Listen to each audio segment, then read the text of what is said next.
Nung isang gabi nga pala is nagluto nga pala ako nitong ginisang alamang. Pinrito ko pala muna yung sahog na baboy tapos ginisa ko na nga yung bawang sibuyas kamatis. Tapos sabay isinama ko na nga yung baboy. Nugasan ko din pala muna yung alamang bago nga pala ako magluto para naman bawasan yung alat.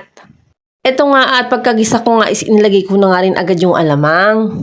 Siyempre for the halo na nga ang mamiroan nyo.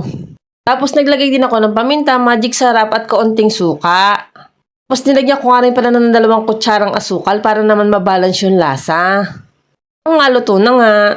Kinabukasan naman is medyo tinanghali na nga ng gising ang mamiroan nyo. Mga 8:30 na nga yan ng umaga kasi nga medyo masakit nga yung katawan ko. Ito namang 2 anak ko is sobrang tulog na tulog pa nga kaya tingnan nyo naman ang mga itsura nila. Baba nga muna ako habang tulog sila para nga makapagkapi ako. Kaso nga ilang minuto pa lang akong nasa baba is nagising na nga yung 2 anak ko. Plus nga akong umakyat para kunin sila sa kwarto. Nagluto ko naman ng hotdog ang Ate Yumi para sa kanyang pang-almusal. Siyempre ako naman ang kinain ko is yung alamang dito sa may mesa. Naman kasi kutsusi sa pagkain kaya kung ano yung nandyan is kakainin ko. Ang bunsuan ko is kumakain din ng alamang pero konti-konti lang yung binibigay ko kasi baka maalatan nga siya. After nga namin kumain is pinaliguan ko na nga rin agad tong 2 kong anak. Yan nga after nilang maligo is for the laro na naman sila. Buti nga at hindi pa nga sila gaanong naghahalo dyan ng mga laruan kaya okay pa. Naman ang bunsuan ko at ang Kuya Calvin ko is sobrang fresh na fresh nga sila ng mga oras na yan.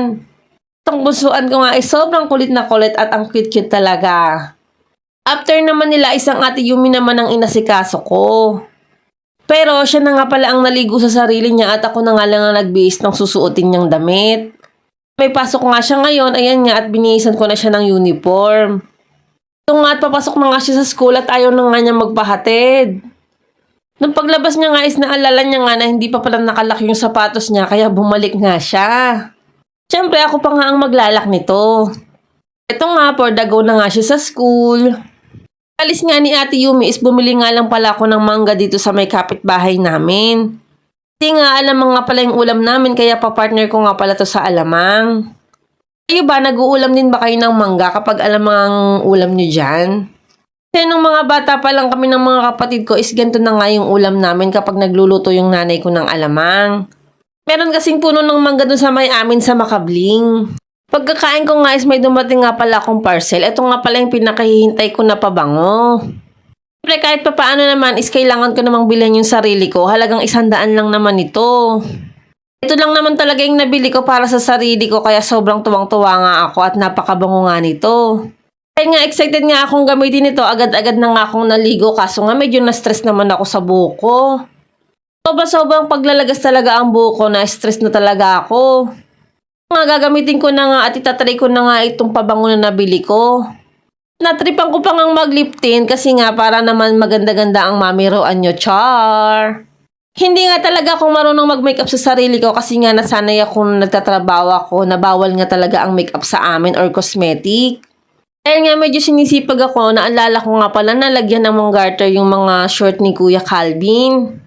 Sakto naman is meron nga pala kami ditong available na garter kaya naisipan ko na ngang simulan na lagyan ng garter. Gamit na nga lang pala ako ng hair clip para nga ilusot tong garter dun sa loob ng butas nung may short. May masakit nga sa kamay at syempre tiyagaan lang kaysa naman masayang tong short hindi na nga niya nagagamit. Halos mga bago pa nga to, ang bilis nga lumuwag ng garter, ewan ko ba.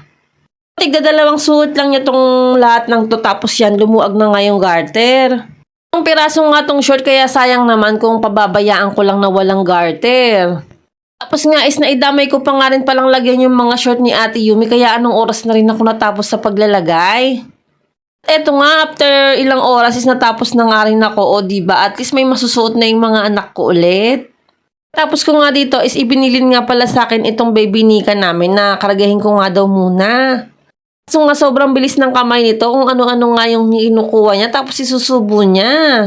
Mangkok na pinagkainan ng Kuya Calvin ko ng biskwit ang natripan ng aming baby Nika. Man sobrang cute ng baby na yan. Dahil nga nag-crave ang hipag ko sa pork silog, napa-order nga siya sa Jakey's Food Trip. Nga niya pa nga ng pancit canton, sobrang sarap nga nito tapos ang daddy ko naman umorder nga ng sarili niyang halo-halo.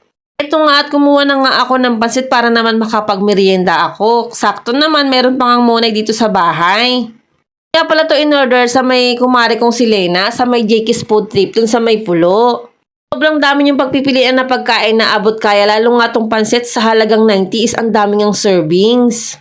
Tapos, sobrang sarap nga niyang magluto. Naghati na nga lang pala kami ni Daddy dun sa halo-halo kasi nga sobrang laki nun. O siya, hanggang dito na lang po muna. Salamat po sa panonood. Bye!